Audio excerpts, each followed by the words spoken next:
Hello guys, welcome to Deccan podcast. मैं हूं अहमद अली। आज मेरे साथ हैं अरशद मुस्तफ़ा। आज हम लोग जो टॉपिक लेकर आए हैं, आज हमारा जो डिस्कशन है वो है स्पाउस वीज़ा आयरलैंड में। तो बेसिकली ये वीडियो उनके लिए है, स्पेशली जो लोग जिनकी अभी अभी शादी हुई है और वो अब्रॉड से अपने जो है ना फैमिली को बुलाना चाह रहे हैं यहाँ पर, और जो लोग ऑलरेडी यहाँ पर हैं, शायद वो प्लान कर रहे हैं अपनी फैमिली को बुलाने के लिए, अपनी स्पाउस को बुलाने के लिए। तो लेट्स स्टार्ट। तो हमारा जो है थोड़ी देर पहले डिस्कशन यही चल रहा था कि जो है ना एक्चुअली अरशद भाई को आज लेने का मकसद मेन ये है कि इनकी जो है ना बहुत इंटरेस्टिंग स्टोरी है when it comes to spouse visa वगैरह। जो है ना इनके स्ट्रगल्स हैं। आज हम जो है ना like you know he is one of the motivated person I have ever met in my life. I know him on personal basis as well. तो लेट्स स्टार्ट। अहमद भाई, पहली बात तो मैं बहुत बहुत आपका ममनून हूँ कि आप मेरे को आज डक्कन पॉडकास्ट पे आपने मुझे इनवाइट किया और जो है मेरी स्टोरी जो है शेयर करने का आपने मौका दिया। एक प्लेटफॉर्म मेरे को मिला यहाँ पर कि मैं यहाँ पर जो है लोगों को बता सकूँ कि क्या तरीक़ा है और क्या करने से जो है आसानियत होगी अपनी फैमिली मेम्बरों को बुलाने के वास्ते। तो thank you very much first of all for inviting me over here. Arshad भाई, थैंक यू अगेन कि आप आए। बहुत हो गया ज़्यादा, शुक्रिया वगैरह। लेट्स स्टार्ट कि भाई बेसिकली आप अपने बारे में कुछ बताएं। मुझे तो पता है, जो लोग ये वीडियो देख रहे हैं, just to get in background, कि भाई आप अपने बारे में कुछ बताएं। तो मैं इंडिया से इलेक्ट्रॉनिक्स एंड कम्युनिकेशन में इंजीनियरिंग करा था JNTU से। उसके बाद मैं आयरलैंड को आया था मास्टर्स के लिए। जी, मास्टर्स करा मैं क्लाउड कंप्यूटिंग और सॉफ्टवेयर डेवलपमेंट के ऊपर NCI से। उसके बाद में फिर थोड़े मैनेजमेंट एंड लीडरशिप डिप्लोमा के कोर्सेज वगैरह भी करा। फिर 2012 में जो है मेरा वर्क परमिट हो गया था। जी। और फिर वर्क परमिट के बाद मैं जो है फोकस कर रहा था अपने फ्यूचर के ताल्लुक से कि किस तरीके से प्रोग्रेस करूँ, एनहांस करूँ अपने स्किल्स को। उसके ऊपर मैं मेन कॉन्सेंट्रेट कर रहा था। फिर मौका मिला मेरे को कि जो है मैं अच्छे फर्म्स के लिए काम करूँ। तो एक अपॉर्चुनिटी मिली थी मेरे को जस्ट ईट में। फिर वहाँ पर मैं एज ए QA काम कर रहा था। फिर वहाँ से रिडेंडेंसी हुई तो फिर मैं जो है मेयो शिफ्ट हो गया। तो वहाँ पर मैं गूगल के लिए कर रहा था। गूगल के प्रोजेक्ट पे काम। गूगल सर्च और यूट्यूब सर्च के ऊपर जो है ऑप्टिमाइजेशन के ऊपर कर रहा था मैं। इंडियन मार्केट के ऊपर, इंडियन पाकिस्तान मार्केट के ऊपर काम कर रहा था मैं।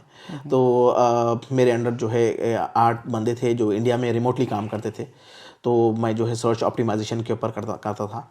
फिर उसके बाद में मौका मिला टिकटॉक पे काम करने के लिए। तो आज करंटली मैं as a ad service specialist काम कर रहा हूँ टिकटॉक के अंदर, तकरीबन 1.5 साल से ज़्यादा हो क्या गया। बात है। टिकटॉक तो फिर आप भी बनाते होंगे फनी वीडियोस? टिकटॉक बनाना पड़ता है हमको। तो जो कहीं बोले तो ये वीकली मीटिंग्स होते हैं हम लोग के। तो नॉमिनेट करते किसी को तो भी रैंडमली।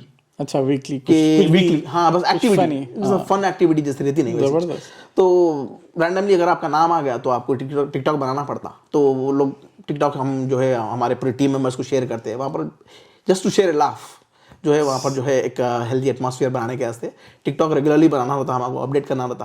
तो मज़ा है, मतलब ऐश है टिकटॉक वाला। वर्क फ्रॉम होम है। वर्क फ्रॉम होम है, बेहतरीन कंपनी है, बेहतरीन पर्क्स है। I am enjoying currently my position and my job. Enjoy माशाल्लाह। जो है आप ज़बरदस्त सेहत में भी दिख रहे हैं। सेहत तो मेरी बनी, देखिए, च्यवनप्राश तो नहीं है? च्यवनप्राश भी है और हमदर्द का टॉनिक सिंकारा है। सिंकारा है। अच्छा, तो अभी आप अपनी फैमिली के साथ है? अल्हम्दुलिल्लाह जी। हम मेरी तो फिर आपकी शादी कब हुई? कौन से साल में शादी हुई थी? मेरी शादी हुई देखिए 2014 में।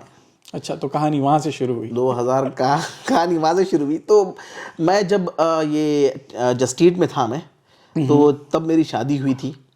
तो मैं जो है गया था इंडिया। वहाँ पर प्लान में था। तो अरेंज मैरिज थी? अरेंज मैरिज थी, बिल्कुल अरेंज मैरिज। अरेंज कम लव मैरिज? नहीं, बिल्कुल अरेंज मैरिज थी। सब जने समझते हैं कि मेरी लव मैरिज थी, मगर नहीं है वैसा। अरेंज मैरिज थी मेरी। और जो है मैं जब गया था तो रैंडमली बस 1 महीना बचा हुआ था आने के वास्ते। तो जो है शादी वालिद साहब बोले बस करना है शादी करना है, 20 दिन में शादी करना है, बस हो गई शादी। ज़बरदस्त। तो फिर चलिए, शादी हो गई आपकी। फिर जो है उसके बाद फिर आपकी स्ट्रगल शुरू हुई कि भाई फैमिली बुलाने के लिए।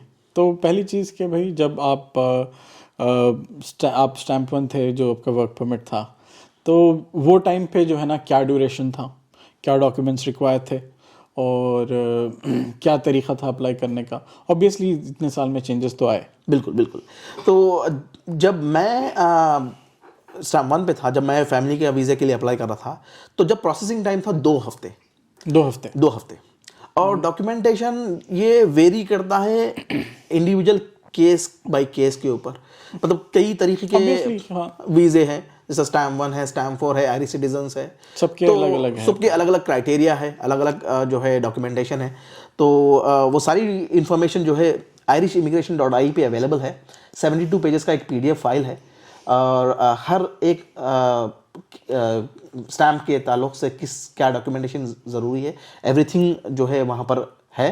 फिर भी जनरल जो ज़रूरत है, जनरल जो डॉक्यूमेंट्स लगते हैं इन जनरल, आपकी पे स्लिप है, आपकी P60 हो गई, या फिर P21 बैलेंसिंग स्टेटमेंट, आपका बैंक स्टेटमेंट, आपका पासपोर्ट और आपका visa, these are the common things. और आपका इन्विटेशन लेटर, ये कॉमन है सबके लिए। अपार्ट फ्रॉम दैट जो है केस बाय केस के हिसाब से डॉक्यूमेंटेशन प्रोवाइड करना पड़ता है। केस बाय केस, सही है। तो बेसिकली आपके टाइम पे था ड्यूरेशन 2 हफ्ते। 2 हफ्ते, ठीक है। फिर आप डॉक्यूमेंटेशन अपना शुरू करें कि भाई यहाँ से जो भी आपके रिक्वायरमेंट डॉक्यूमेंट्स थे आप यहाँ से इंडिया भेज दिए बैक होम। फिर आपके वाइफ वहाँ से प्रोसेस शुरू करें। बिल्कुल। तो फिर वहाँ पे हुआ क्या? अभी वहाँ पर हुआ ये था कि वहाँ पर फिंगरप्रिंट्स वगैरह लेते हैं, जिस तरीके से बायोमेट्रिक हर जगह है। बिल्कुल। जब मैं आया था 2007 में, तो बायोमेट्रिक यहाँ पर हुआ था मेरा, इंडिया में नहीं हुआ था। ठीक है। तो मैं एक्सपेक्ट नहीं कर रहा था, मैं भी सोचा कि जो है यहाँ पर आए बाद में लेते ना है फिंगरप्रिंट, वैसा सोच रहा था मैं, मगर वहाँ पर लिए थे। मगर हमारे जो है बेगम के हाथ में मेहंदी थी, तो वो लोग बोले कि नहीं तो मेहंदी फिंगरप्रिंट्स मेरे ख्याल से क्या है, अगर कलर वगैरह है, मेहंदी हन्ना कुछ भी है, नहीं, तो नहीं होता, बायोमेट्रिक नहीं होता। नहीं। तो अगर हैना वगैरह है तो मतलब वो शादी का मौका था, ऐसा नहीं था कि जो है मेहंदी लगा के गए थे। अच्छा, घर पे ओकेजन चल रहा था, ओकेजन था, किसी की शादी वगैरह थी, शादी वगैरह थी, तो हाथ में मेहंदी लगी हुई थी। अब वही टाइम पे सबमिशन डेट थी, ठीक है। गए थे वो VFS गए, वो लोग क्या बोले फिर? वो लोग बोले कि नहीं सॉरी मेहंदी है, लिहाजा आप मेहंदी जब आपकी चले जाएंगी जब आइए। तो उसके बाद में जब गए थे 2 हफ्ते के बाद मेहंदी वगैरह सब निकाल के, तो प्रोसेसिंग टाइम चेंज हो गया था। बिजली गिरी। वो हो गया था 2 हफ्ते से हो गया था 1 साल। 1 साल डॉक्यूमेंट टाइम हो गया था। 1 साल हो गया था। Oh my God. तो 12 महीने हो गए थे। तो ये जो है ये डिपेंड करता एम्बेसी के ऊपर कि कितने एप्लीकेशंस आ रहे हैं, कि कितने एप्लीकेशंस आ रहे हैं। और स्पेसिफिकली इंडियन एम्बेसी जो है हमारी दिल्ली एम्बेसी, वो देखती बांग्लादेश के डॉक्यूमेंट्स और नेपाल के डॉक्यूमेंट्स, श्रीलंका के डॉक्यूमेंट्स और इंडिया के डॉक्यूमेंट्स। तो काफ़ी बिजी एम्बेसी है। अभी फिल वक्त चेंज हो गया। अभी सिर्फ इंडिया और नेपाल के ही देख रहे हैं, समझे, दिल्ली वाले।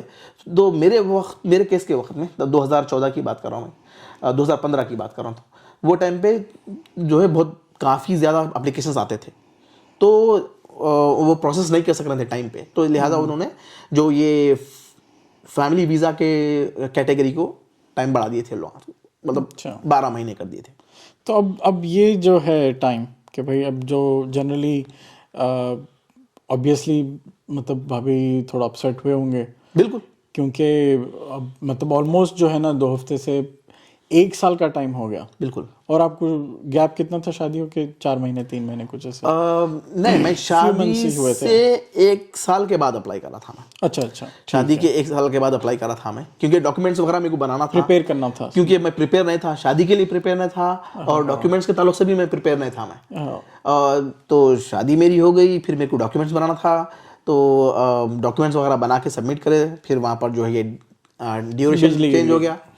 तो अब स्ट्रगल अब जो है इसमें कि भाई ये आप किस तरह इसको हैंडल करें कि अब जो फैमिली प्रेशर है फॉर एग्जांपल? अब शुरू में ऐसा था कि मैं समझाता था कि भाई देखो वक्त लग रहा है, फिर वक्त जो है टाइम चेंज हो गया, इसमें अपन कुछ नहीं कर सकते। और वहाँ पर स्पेसिफिकली मेंशन कर दिए थे वो लोग कि do not contact the visa office until the duration is over. फिर तो मतलब हम 12 महीने तक कॉन्टैक्ट कर ही नहीं सकते थे। तो अब मैं बस वही बता था कि अभी वी हैव टू वेट। अब वो वेट जो है ना, सबर जो है बहुत सबर का फल मीठा होता है। सबर का फल मीठा होता है, मगर सबर बहुत कड़वा है। ज्यादा सब्र करे तो फल भी सड़ जाता।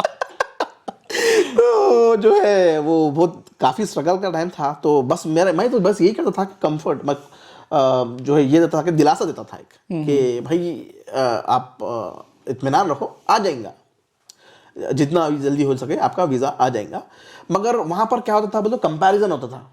कंपैरिजन के ताल्लुक से कि जो है ऑस्ट्रेलिया का वीज़ा, हाँ। अरे हमारे रिश्तेदार की बच्ची ऑस्ट्रेलिया चले गई 2 महीने में। कोई जो है बोलते थे कि अरे दुबई में हमारी बच्ची चले गई 2 हफ्ते में शादी 2 होके। हफ्ते में चले गए। कोई बोलते थे यूएस में चले गए। मगर ये नहीं सोचते थे कि जो है every country has a different rule, exactly. A different process. तो वो कंट्री का क्राइटेरिया अलग है, ये कंट्री का क्राइटेरिया अलग है। दुबई का वीजा क्या है, बस 25,000 रुपए दियो मिल जाता है। नहीं, हकीकत है भाई, बिल्कुल। अब सबसे बड़ा चैलेंज जो है ना ये रहता कि भाई अब एग्जाम्पल्स जो अपने पास देते, अरे उनकी बच्ची तो जो है ना 1 हफ्ते में चले गई ऑस्ट्रेलिया को, तुम यूरोप में रह के नहीं बुला सक रहे हैं। हम उनकी बच्ची जो है डेनमार्क चले गई 3 महीने में, तुम कहीं क्यों नहीं बुला रहे हैं? भाई देखो क्या है, हर कंट्री अलग है, ठीक है। नहीं, हकीकत है भाई, हर कंट्री अलग है, उन लोगों का प्रोसेस अलग है, वीज़ा के डॉक्यूमेंटेशन अलग है। अब भाई अच्छा, सबसे हाईलाइट क्या रहता मालूम है, बताता हूँ मैं आपको कि ये पर्सनली जो है ना मतलब मैं बहुत क्लोज फ्रेंड्स वगैरह में देखा मैं, हाईलाइट शादी है, ठीक है, दूल्हे से गले मिल रहे हैं, ठीक है, कौन है ये, खालू है, मामू है, कब बुला रहे हैं बच्ची को, कब बुला, डे 1 से प्रेशर, डे 1 से जो है ना, मतलब अपनी सोसाइटी में जो है ना, मतलब जो एशियन कल्चर है अपना, कि भाई डे 1 से प्रेशर है शादी, मतलब अभी जस्ट निकाह होते ही फिर कब बुला रहे हैं, ये जो सवाल है ना, ये कब बुला रहे हैं। मतलब मैं समझता हूँ कि अब 2 लोगों के बीच में अंडरस्टैंडिंग रहती है कि भाई आप एक हस्बैंड वाइफ जो है ना, एक के बीच में अंडरस्टैंडिंग रहती है, नो बता दिए भाई अपनी वाइफ को कि भाई देखो इतना टाइम है, ये जो है ना अनफॉर्चुनेटली 1 साल हो गया, ठीक है।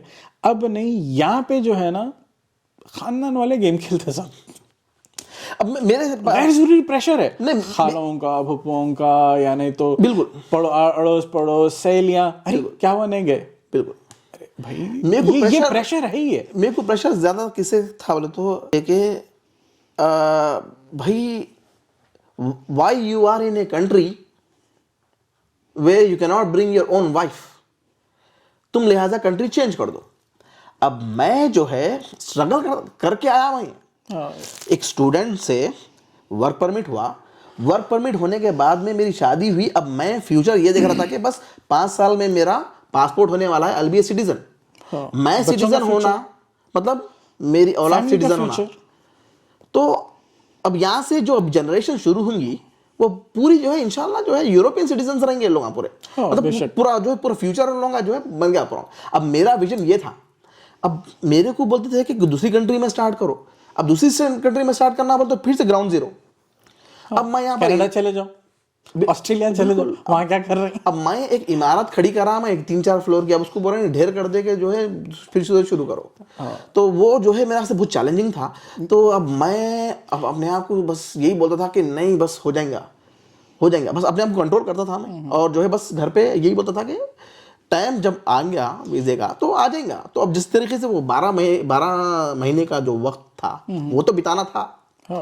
तो वो बिताए बाद में फिर आपको तो मालूम ही है मेरा जो है काफी अरसे तक जो है बहुत लंबा चला, तकरीबन भाई अब किसी को नहीं मालूंगा 3.5 साल लग गए मेरी फैमिली के वीजा लगने को। बहुत अनफॉर्चुनेट केस था भाई का। तो मालूम नहीं जो है ना एग्जैक्टली हुआ क्या था कि बहुत चीज़ें ट्राई करे कि आई एम श्योर आप जो है 1 साल के बाद जो है कंटिन्यू उनको थे, क्योंकि वेटिंग पीरियड इतना ज़्यादा था, क्योंकि एम्बेसी इतनी बिजी थी। तो ऐसे चीज़ें रहते जो बंदे के हाथ में नहीं है। अब ये अनफोर्सीन सर्कमस्टांसेस थे मेरे वास्ते, क्योंकि पहले था 2 हफ्ते, उसके बाद में जो है वो प्रोसेसिंग टाइम डिले होने की वजह से 1 साल हो गया, वो 1 साल जाके फिर वो 3.5 साल हो गया। अब वो 3.5 साल का जो स्ट्रगल था, ओहो। अब मैं तो बोलूँगा कि यहाँ पर आता collaboration of both the partners, wife and husband. मतलब मैं समझता हूँ ऐसा कोई दूल्हा नहीं होगा दुनिया में जो अपनी बीवी को नहीं बुलाना चाहिए। बिल्कुल, ऐसा कोई दूल्हा नहीं है दुनिया में। बिल्कुल। अब जो है, अब क्या है बोलते हो, अंडरस्टैंडिंग में चलना था, अच्छा है अल्हम्दुलिल्लाह। जो है हम दोनों एक दूसरे को दिलासा दे लेते थे, और ऐसा नहीं था कि जो है 3.5 साल तक हम अकेले थे। ये पूरा जो आपका उससे पहले का ड्यूरेशन था, ये स्ट्रगल्स थे। हाँ, स्ट्रगल से। अब हर साल मैं जाता भी था, मैं जाके जो है मुलाकात करके छुट्टियां वगैरह गुजार के आता था। तो मतलब कंटिन्यूस गैप नहीं था ये 3.5 साल का, बीच में जो है। तो अब सवाल क्या है बोले तो कि भाई ये तो आपका स्ट्रगल था, जी। ठीक है, आप फैमिली प्रेशर कैसा हैंडल करें? अब ये फैमिली प्रेशर का था, देखो मेरे को तो था कि जो है कब बुला रहे हैं, कब बुला रहे हैं। अब मेरे अगर हाथ में रहता तो मैं पूरे खानदान को बुला लेता था, नहीं ठीक है भाई, मतलब मगर जो है मैं नहीं बुला सकता था, मेरे को वेट करने का था। अब ये प्रेशर को हैंडल करने का से मैं क्या करता था, तो अपने आप को बिजी रखता था। बिजी किस तरीके से रखता था, तो बिजी है, फिर अपने आप को मोटिवेट भी रखना। बस हाँ, वो भी है। पहली चीज़ ये बताओ आप मेरे को कि भाई आप प्रेशर किस तरह हैंडल करें? प्रेशर मैं देखो भाई क्या करा बोले तो 7 दिन काम करता था मैं। अच्छा, बिजी कर लिया बिजी कर लिया अपने आप को मैं। मतलब एक थी मेरी मंडे टू फ्राइडे की जॉब, और एक साइड में पार्ट टाइम जॉब कर लेता था, क्योंकि 7 दिन बिजी रहता था। तो जो है अपने आप को जो है बस ये रखता था कि मेरा माइंड डाइवर्ट करता था मैं। मेरा माइंड जो हमेशा जॉब के ताल्लुक से रहता था, क्योंकि अगर मैं जॉब पे परफॉर्म नहीं करा मैं, तो जाहिर सी बात है मेरी जॉब चली जाती। तो मैं फोकस करता था अपनी जॉब के ताल्लुक से, मेरे जो है करियर के ताल्लुक से मैं फोकस करता था मैं, क्योंकि वहाँ पर प्रोसेसिंग तो चल रही है उधर, उसके ताल्लुक से तो मैं कुछ कर नहीं सकता सिवाय बस ईमेल भेजने के, फॉलो अप करने के। अपार्ट फ्रॉम दैट मैं जो है अपने जॉब के ऊपर कॉन्सेंट्रेट कर लेता था, और जो है दोस्तों से मुलाकात कर लेता था। सोशलाइजिंग, बिल्कुल, सोशलाइजिंग आखिरी इम्पोर्टेंट है, इसलिए क्योंकि आपके ऊपर फैमिली का प्रेशर है, आपके ऊपर वर्क का प्रेशर है, फिर आप जो घर में रहते वहां पर जो आपके खुद का प्रेशर रहता है, आपको रोस्टाना भी रहता, रहते पकवान के, घर साफ करने के, ड्यूटियां लगे हुए रहते। तो ये सब प्रेशर आना चाहिए। नहीं, और भी रहता प्रेशर, किसका रहता मालूम है? बैक होम ही रहता, खानदान वालों का प्रेशर। अब खानदान वालों से कहा, अब खानदान वालों का भी रहता। अब ये पूरे प्रेशरों को जो है हैंडल करना बोले तो जो है बेस्ट क्या है, सोशलाइज करना। सोशलाइज भी किसके साथ करना, मोटिवेटेड लोगों के साथ करना। बिल्कुल। अगर आप कोई उदास आदमी के साथ बैठ जाएंगे तो जिंदगी उजड़ जाती है। उदास क्यों सूरती हो? हाँ, आप जो है एक जो है ऐसे माइंडसेट लोगों के साथ बैठना है आपको, बिल्कुल बिल्कुल, उठना बैठना है जिसका जो है माइंडसेट जो है पॉजिटिव रहना। मतलब आप अगर कोई चीज बोल रहे हैं तो नहीं बोला हाँ भाई इसके अंदर पोटेंशियल है, ये नहीं बोला अरे ये गलत है यार, जहां पर उन्हें बोल रहा समझ जाना ये बेटा गलत है। जहाँ ब्रेक हर उस पे ब्रेक लगा तो समझ जाना है, जहां पर अपने को मोटिवेशन मिल रहा है, अपने को जहां पर अपने पॉजिटिव लोग हैं बस उनके साथ बैठना, वो लोगों के साथ बैठक करो आप, तो 10 लोगों के साथ बैठेंगे आप तो आपका जो है पॉजिटिव माइंड बनते रहता है आपका। बिल्कुल बिल्कुल बिल्कुल। तो उस हिसाब से जो है आपका स्ट्रेस लेवल कम होता, आप जो है वर्क पे भी फोकस कर सकते हैं, आपकी रिलेशनशिप पे भी फोकस कर सकते हैं, आप पूरी चीज़ों को हैंडल कर सकते हैं आप एक साथ। तो socialising is most important apart from जो है डूइंग योर डेली वर्क। तो ये चीज़ है। और मेरे लिए पर्सनली क्या है बोले तो अरशद भाई जो है ना बहुत बड़े मोटिवेशन है। क्यों बोले तो मैं इनको बहुत टाइम से जानता हूँ मैं, ठीक है, और कितने बेसब्रे थे मेरे को मालूम है अच्छी तरीके से। और एक ये चीज़ जो है ना इंसान को जो है ना पेशेंस किस तरह से चेंज करती, मैं अपने आंखों से देखा कि भाई एक आदमी को बदलते हुए कि भाई when it comes to patience कि भाई टोटल जो है ना आप कंप्लीटली चेंज हुए, वो चीज़ थी, तो मोटिवेशन था। बिल्कुल। अब मैं क्या था बोले तो मैं सोचा कि अपने आप को भी मैं साथ में बदलूं, क्योंकि ये फ्रस्ट्रेशन से मेरे अंदर वो हो रहा था, मतलब एंगर डेवलप हो रहा था, तो उसको मैं मैनेज करने के लिए पॉजिटिव माइंडसेट जो है किस तरह मेंटेन कर सकते हैं? अब आप जो है पॉजिटिव माइंडसेट, आप पॉजिटिव लोगों के साथ बैठिए पहली बात, फर्स्ट ऑफ ऑल। और जो है आप नेगेटिव, जिम जाना है, जिम जाओ, बाहर जाओ, मैं जिम जाता था, वॉकिंग पे जाओ, मैं अपने आप को बिजी रखता था। मेरे को ड्राइविंग का शौक था मेरे को, तो मैं मेयो में था, काउंटी मेयो, जो कि डबलिन से 240 किलोमीटर दूर है। मैं एवरी वीक 1 साल तक यहाँ पर आता था, मैं ड्राइव करते आता था यहाँ पर, जो है वीकेंड में साथ में रहता था, दोस्तों के साथ बैठता था, हंसी मजाक करता था, अपने दिमाग को जो है रिलैक्स करता था मैं। फिर मंडे टू फ्राइडे की जॉब, फिर जाके वहाँ पर वो अपना डेली स्ट्रगल, फिर वीकेंड में आता था, अपने आप को रिलैक्स करता था। आपको पेशेंस क्या रियली हेल्प करा? बहुत हेल्प करा। Patience is virtue. पेशेंस बहुत ज़रूरी है। अगर आप पेशेंस नहीं रखेंगे, क्योंकि मेरा अनफोर्सिन कंडीशन के लिए 3.5 साल हो गए, अगर मैं यहाँ पर पेशेंस नहीं रखता था तो आज मैं आयरलैंड में नहीं रहता था, आज मैं बैक होम चले गया था मैं, और आई डोंट नो कुछ और करता था मैं। सही है, बैक होम या बैक होम या कहीं और ऐसा चले जाता था मैं। अपने पास भेज देते ना, कहाँ दुबई चले जाओ, सऊदी चले जाओ, अरे हर चीज़ पे दुबई चले जाओ, सऊदी चले जाओ, कि भाई जो बंदा ऑलरेडी इतना टाइम बाहर रहा, मतलब अलग है वो, खैर वो अलग डिफरेंट टॉपिक है। अब और एक चीज़, coming back to the same topic, के भाई अब जो लोग मतलब फैमिली को बुलाने के बारे में सोच रहे हैं, ठीक है, और प्रोसेस में भी जो लोग हैं, उन लोगों को क्या क्या चीज़ों के लिए प्रिपेयर होना है?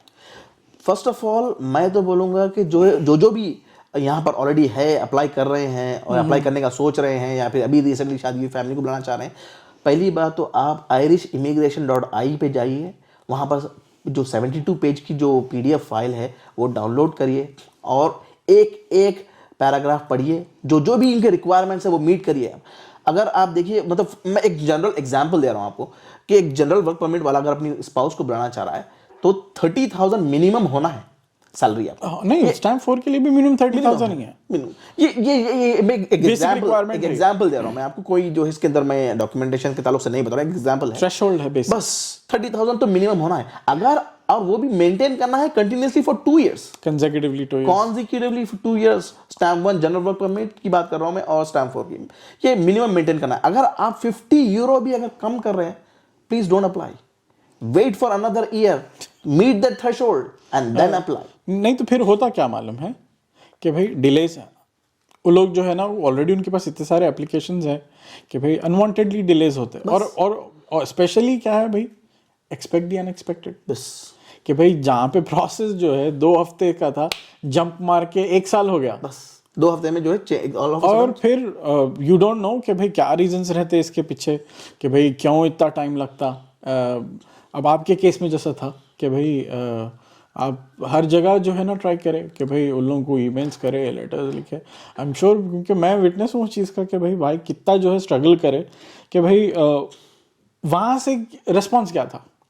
अब मैं, जब मेरा टाइम पीरियड ख़त्म हो गया था 1 साल का, अब उसके बाद में मैं बोला मैं वेट कर लिया मैं अपना टाइम, और जो है I meet all the requirements, और ऑल भी जो भी रेलेवेंट डॉक्यूमेंट्स थे मैं ऑलरेडी सबमिट कर दिया था। अब बस मेरे को जो है अपडेट होना था, जो कि नहीं मिल रहा था। जो जनरल अपडेट मिला था कि we are still processing your time, processing your visa, please have a look the processing time and all, तो वो जनरल हो रहा था। अब मैं बोला कि ऐसा नहीं होता, मेरे को फाइट करना था, तो मैं जो है लोकल अप्रोच होना शुरू करा था मैं TDS के से थ्रू। बाज़ाब्ता मैं तो टी शॉप को भी अप्रोच हुआ था, ईमेल्स काफ़ी सारे एक्सचेंज हुए थे, क्योंकि बस अब मेरे को जिद आ गई थी कि जो है मैं बहुत सब्र कर लिया। सही हक पे है भाई, पूरे सब चीज़ें सही हैं, फिर क्यों हो रहा डिले। तो मैं बोला कि I will fight for it. अब बस मैं वहाँ पर से जो है कम्युनिकेट करना शुरू करा, काफ़ी जो है मतलब लोगों को इन्वॉल्व करा वगैरह, फाइनली लग गया।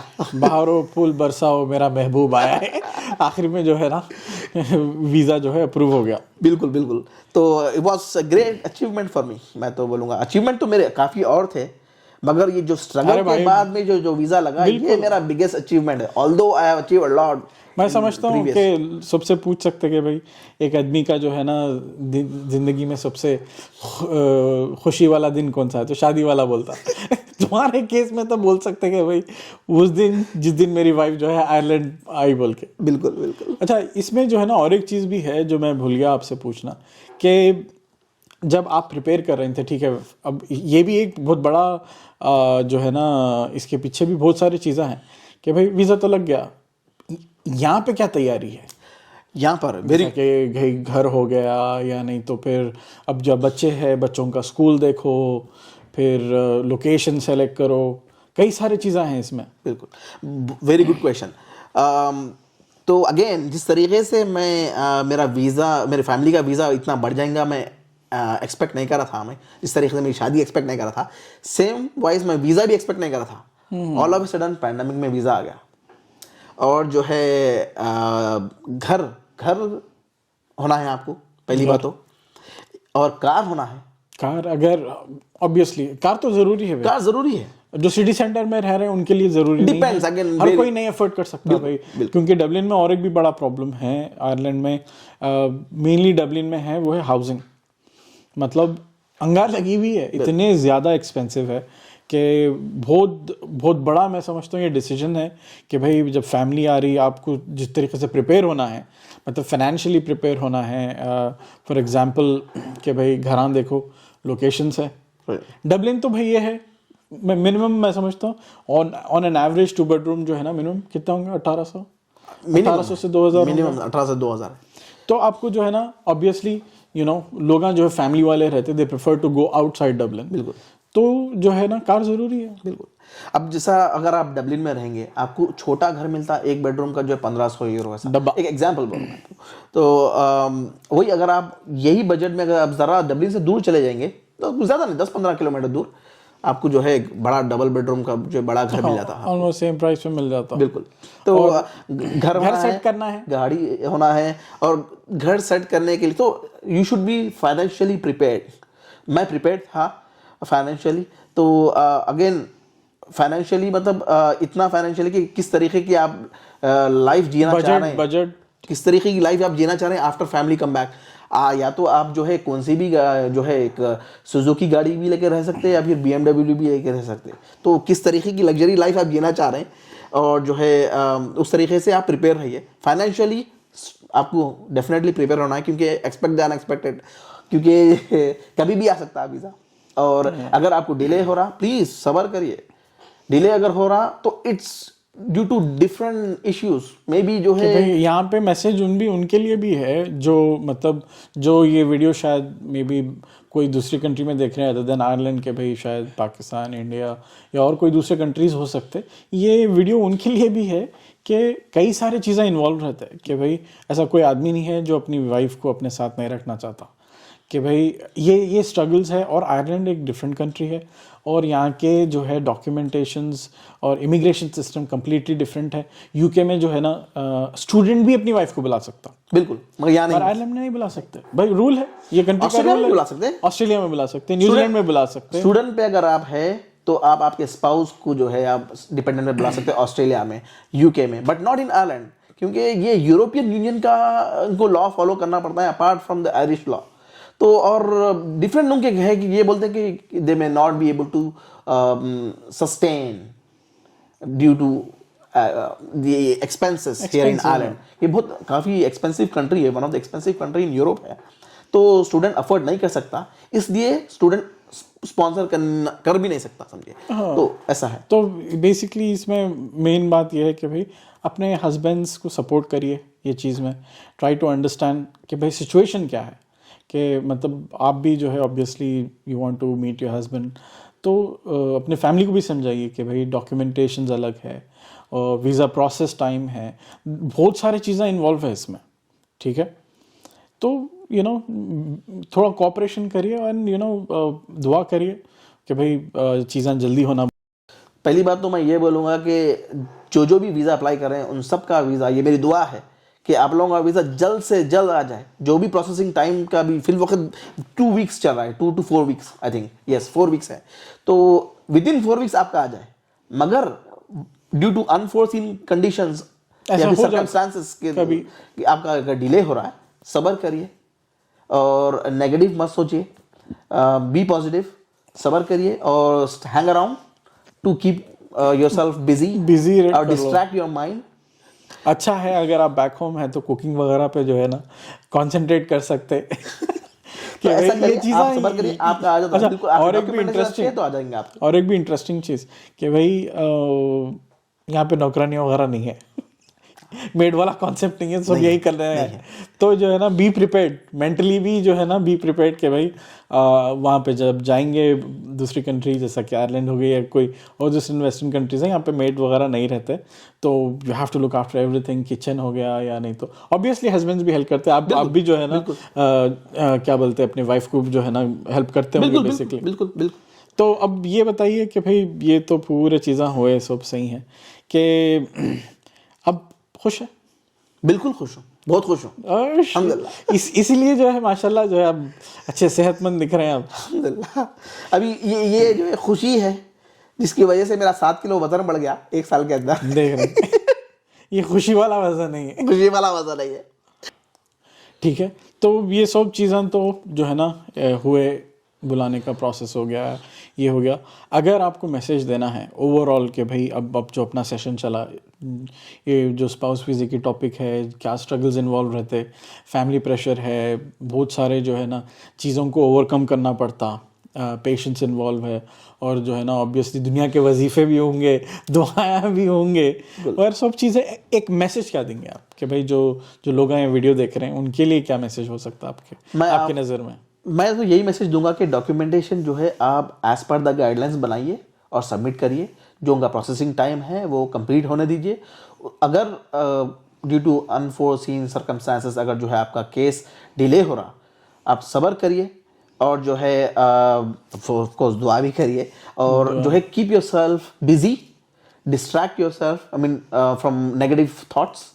जो भी नेगेटिव थॉट्स आ रहे हैं आपको कि भाई ये मेरे साथ क्यों हो रहा है, दिस एंड दैट, उसको आप अवॉइड करिए। Hang around with positive mindset people, जो है सोशल गैदरिंग करिए आप, कीप योरसेल्फ बिजी, बस दुआ करिए, और जो है at the end of the day you will be successful in terms of visa and other things of course. नहीं, वो तो सही है। आज आपके लिए एक और भी सरप्राइज है। हम ना जो है जो हमारी टीम है आपके लिए जो है थोड़े सवाल है कि भाई अरशद भाई से पूछिए ज़रूर बोल के। तो जो है आपके हेल्थी बालों का क्या राज है? मेरे हेल्दी बालों का राज है washing powder Nirma. Washing powder Nirma, सही है, ज़बरदस्त। और चाय या कॉफ़ी? कॉफ़ी। कॉफ़ी। हैदराबाद के रह के कॉफ़ी बोलते यार वो। अब वो कॉफ़ी की आदत हो गई मेरे को, बगैर कॉफ़ी के दिन सुबह में चाय इतनी मशहूर है क्या? डिसअपॉइंटमेंट। ब्यूटी और ब्रेन्स? ब्रेन। सही है। और फ्रेंड्स और वाइफ? Friends and wife. ये डिप्लोमेटिक आंसर था ये बता। दोनों को कुछ करना है। अच्छा, सही है।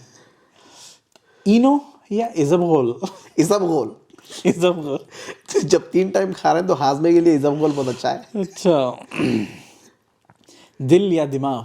दिमाग। तलावा जैतून में? तलावा जैतून में। ठीक है। Favourite restaurant in Dublin? Favourite restaurant in Dublin थोड़ा दूर चले जाएंगे अपन, क्योंकि रिसेंटली अभी चेंज हो गया मेरा। अच्छा। ब्रे। अच्छा, ठीक है। दाता रेस्टोरेंट बहुत अच्छा फूड है, मतलब डबलिन में भी है, मगर रिसेंटली मैं ब्रे गया था दाता रेस्टोरेंट, तो वहाँ का खाना मेरे को बहुत अच्छा दिखा, और वहाँ की सर्विस भी। मेरे ख्याल से ब्रे डबलिन में चाहता, नहीं विक्लो में होता। हाँ। अच्छा। जिम और स्पोर्ट्स? जिम। क्योंकि सही में मैं तो नहीं कर रहा हूँ अभी फिल वक्त तो मैं नहीं कर रहा हूँ, मगर जो है जिम आपको जो है फिट रखता और आपके दिमाग को भी डिस्ट्रैक्ट करके रखता। ठीक है। What's your guilty pleasure? Guilty pleasure तले हुए कपूरे जैतून के तेल में। सही है, जबरदस्त। ओके। Favourite Hyderabadi slang? आए को जरा एलॉबरेट करो। एक्सप्रेशन है आए। हाँ, तो कहाँ यूज कर सकते हैं आप आए? अरे मकबूल के घर पे दावत है, आए। ये बहुत स्ट्रॉन्ग आए था। सरप्राइज वाला आए, जाना है अपने को उधर। और सैड आए? अरे बाप, इकबाल का एक्सीडेंट होगा, आए। ये वाला था, सही है, ज़बरदस्त। तो अरशद भाई थैंक यू सो मच, आप जो है हमारे साथ आए और इस हसीन शाम को रंगीन कर दिया। आपके जो है ना बेहतरीन स्ट्रगल स्टोरीज सुने, और बहुत अच्छा, बहुत इंस्पिरेशनल रही स्टोरी। आई एम श्योर कई सारे लोग हैं जो ये वीडियो देख रहे हैं, वो लोग इंस्पायर होंगे ये वीडियो से, और आई एम श्योर कि जो है ना there is lots of things they can learn from this video. तो भाई लोग, ये सेशन यहाँ पे हम लोग ख़त्म करें अरशद भाई के साथ। और अगर आप खुद जानते हैं आपके जो लोग दोस्त वगैरह हैं जो शायद बैक होम कर रहे हैं या प्लान कर रहे हैं, उनके लिए वीडियो भेजें, it is going to be helpful. और आपको ये वीडियो पसंद आता है तो मेक श्योर कि भाई लाइक करिए, सपोर्ट करिए, कमेंट करिए। So that's it, signing off from Deccan podcast.